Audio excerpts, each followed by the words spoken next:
Hey guys, so one of my Facebook friends, no one I actually have ever met in person, I don't believe, but you know how people have lots of Facebook friends. Someone, I'm guessing he's local. I assume he's local. He reached out to me on Facebook and he asked if I'm going to challenge the recent curfew law that's now supposedly in effect, at least in the county here in El Paso County, Texas. Before I challenge anything, before anybody challenges anything, I would suggest to do what I'm going to do, and that is research what's going on first if you have the chance. And so that's why I'm making this little video here, this little broadcast, so that at least some of us who are subscribed to my channel or anybody who's watching this can, you know, at least have a discussion about what is actually going on here before people start jumping to conclusions and maybe doing something they'll regret or saying something they'll regret because, I don't even know if what's going on here is illegal. It's definitely weird. I mean, like most people or many people, I've never lived through anything like this. So as far as I know, this is legal according to state law. But as you're going to see from some of the news articles I'm going to read here, there's a lot of challenge to that. Basically, I guess I should have mentioned this earlier.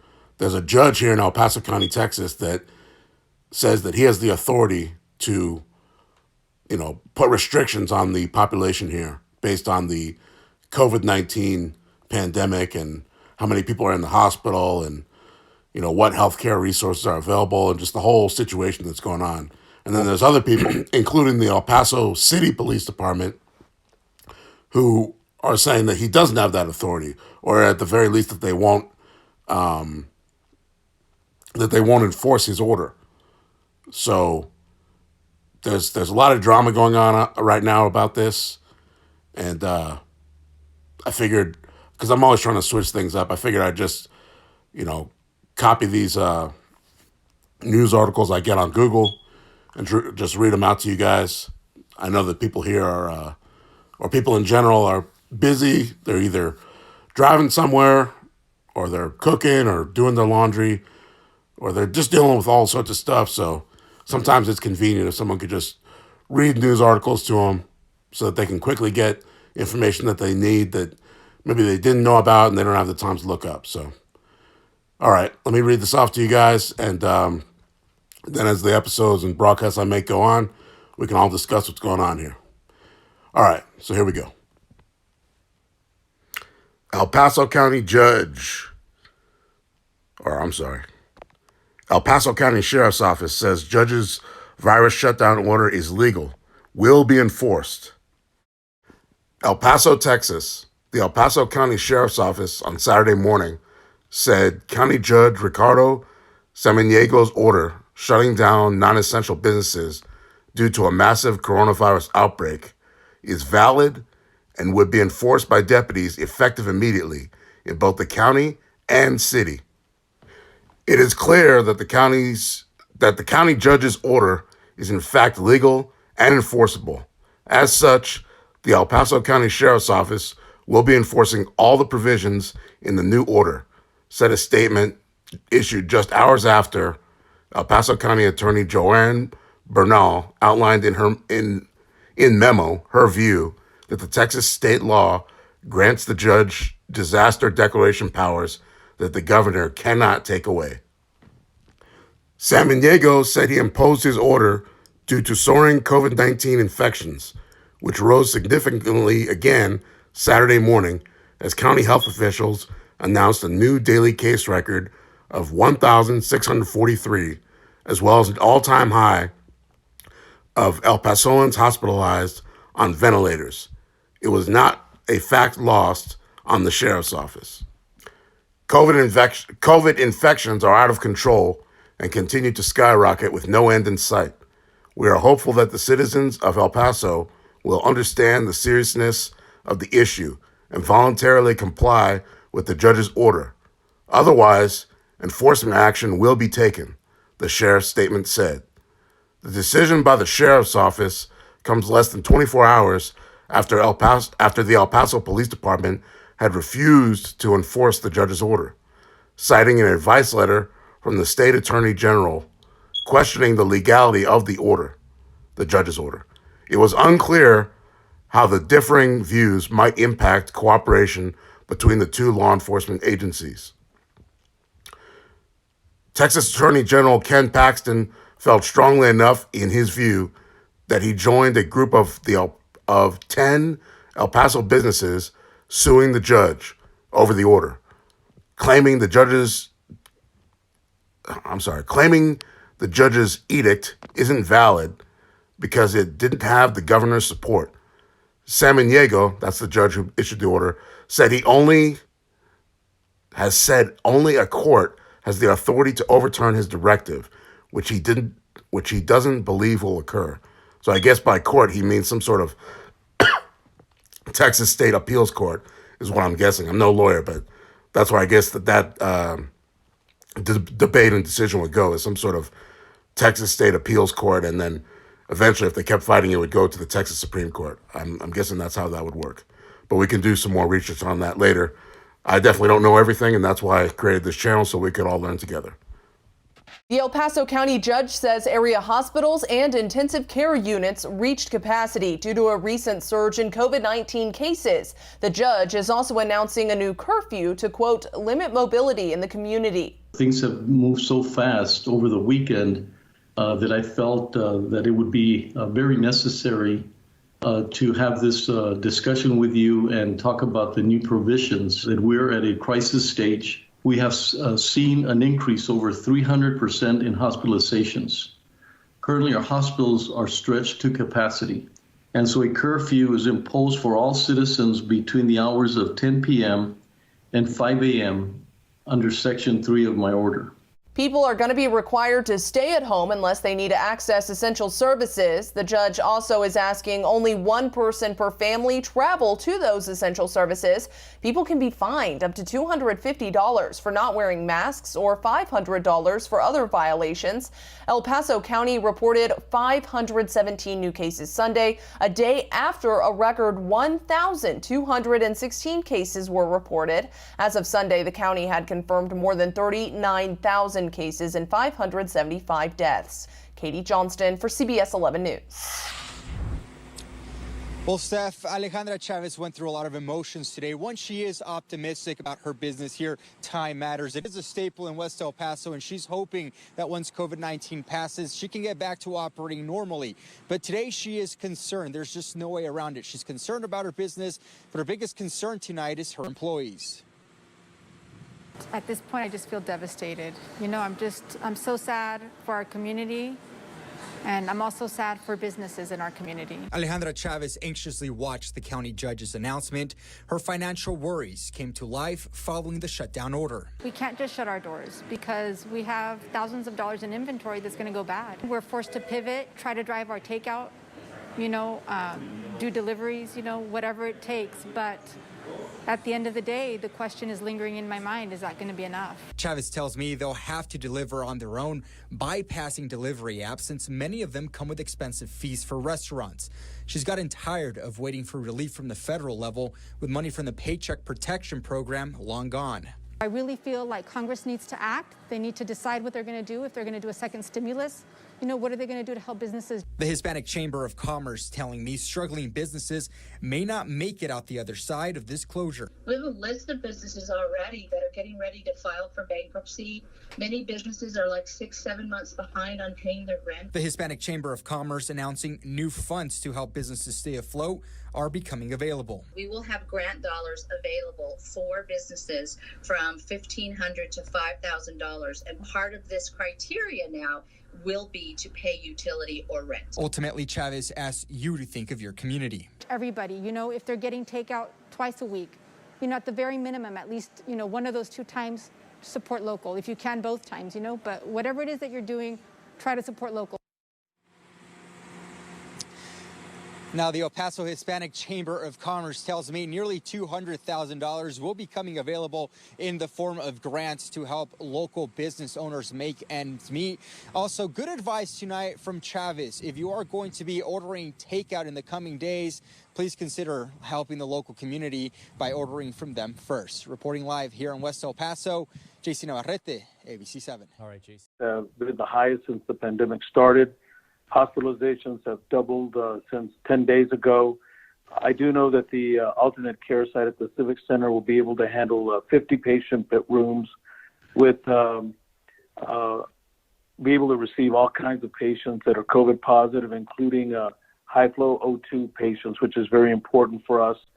All systems continue to grow in terms of beds, and they're relying on their other resources. For example, hospitals of Providence and Las Palmas del Sol are getting resources from their other sister hospitals. We continue to grow and receive help with additional staff and beds from El Paso Children's Hospitals. And of course, through Border Rack and Wanda Helgeson have been very successful in getting us a lot of manpower to be able to assist us to continue to handle the influx of patients. Thank you very much, Jacob. Very informative. Miguel, do we have any other questions on the line? We have two more media outlets. The next one that we have ends with 6802. CBS 4. My question is, how will you determine the people who will be honest about where they're going in regards to the citations? Will they be stopped on the road? Would you be able to elaborate on that? Well, I had a discussion with another county judge that has the curfew. There's not many that do have it, but they had spiked, and they are enforcing it by stopping individuals that are out by 10 and doing a courtesy of asking them if they're essential workers or they're headed to essential business, and if not, directing them not to be out after 10 o'clock. If that is not adhered to, that enforcement or there is any, they will be notified as to that they have been stopped. So other peace officers will know that. And if that person is stopped again, then obviously then we would enforce the fine. So we encourage, obviously, not to be out at 10. But I also don't want anybody to be concerned if they're headed in any way that they're going to essential businesses that we've described in the order. So really recommend everyone to understand the order as much as possible. But this is not, something that we want to do, but we have to do. But it's not going to be an aggressive, situation on individuals after 10 if they are encouraged to adhere to it. And that was from one of the Judge Vera from Starr County, focused a lot on that, and that the community did respond immediately, and that there was not a lot of reasons as to become more aggressive in any way. So I know El Paso. I know how we could be very positive. People do respond to that, and so I'm hoping that the same situation happens. That we do not have to take the next step or have to do the enforcement as the ultimate. We prefer to get our community engaged properly first, and then we would have to take the next step. As I said, I've discussed things with Sheriff Wiles. He's very supportive. Sheriff Wiles has reached out to Chief Greg Allen, so they're both aware, and I've reached out to both Constables Ugarte and Constable Garcia, and to let them know our situation. And so we're working very well, and they've always been great at compliance and enforcement in the most positive manner. Last media outlet that we have ends in 1693. Go ahead. Hi, this is Brianna Chavez with ABC7. Judge Samaniego, I spoke to Margo yesterday. He said that you and him both spoke to the governor last night. If, once these 2 weeks pass and we go through this curfew and everything, could we foresee a shutdown happening anytime soon in our area? Hopefully nobody answered that question or asked that question. I just jumped on the line kind of late. So. Oh, no problem, Dana. Always a pleasure. But just to be clear, the mayor and I spoke to the chief of staff yesterday and discussed things with him about the possibility of going to a stay-at-home order. But we agreed that it would be harsh on the income of our constituents. And then I had a separate discussion with the governor this afternoon, primarily on enforcement. And I want to be clear that I felt that we needed more discussion on other elements, and he was more focused that our community and our law enforcement were not responding accordingly, which I do not agree. I think we've done everything possible to do the right things. The Alcoholic and Beverage, Tobacco and Beverage Commission does need to do their work as well. And so I asked for additional support because those are state enforcement. And so I made him as well accountable for the fact that we need his support in enforcement. We've been more successful at that level because that is part of their routine checks going into establishments to make sure that they are following every order, whether it's our order or the provisions by the ABC, Alcoholic and Tobacco and Beverage Commission. So we did ask for, and I did get a call or a text from his chief of staff saying that they would send additional support from them immediately. Okay, Judge, that's it for the callers that, we just had one join. 1 second. Callers ending in 7583. Hi, this is Andy Morgan with KTSM 9 News. Judge, I know you had mentioned about athletics and sports, so just to kind of clarify, I know the school districts make their own decisions as far as competing and that sort of stuff, as well as UTEP. Does that mean that you are recommending both UTEP and the school districts to halt competition for the next 2 weeks? No, well, Andy, thank you. Always a pleasure as well. But no, we're really looking at, we haven't been able to look at professional and college. That's totally different. Because of our relationship, and especially Dr. Carranza's relationship with the independent school districts, we feel comfortable that we can recommend and encourage, but they need to look at that themselves and determine if they feel that by doing that, we lessen the mobility. There is a lot of mobility when it comes to sports and spectators and so forth. So we have a great relationship with the superintendents of each one of the independent school districts. So we're highly recommending that and encourage that they look at that for at least 2 weeks so to make sure, because if things get worse, we don't want the possibility of not allowing sports because our numbers get to such a point that we have to take the next step. So really encouraging it, but you're absolutely right, Andy. It is the, they still have to go through the schools, districts, and they make their own decisions on that. Okay, Judge, that is all that we have so far. Well, I wish everybody a good evening. And like I said, it's going to be critical for our community to stand firm.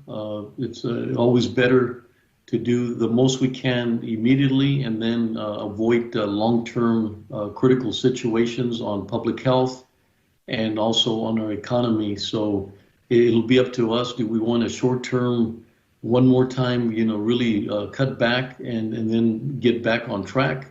Or do we deal with this situation for the long haul? And that's something that I do not want. On the economy, we have some incredible business that are holding back, and they've done a tremendous job. And we have public health, and we're very supportive.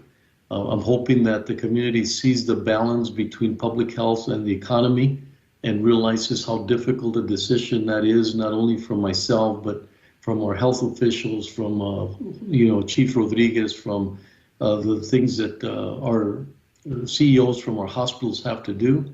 And what we, Dr. Carranza, has to manage during these times.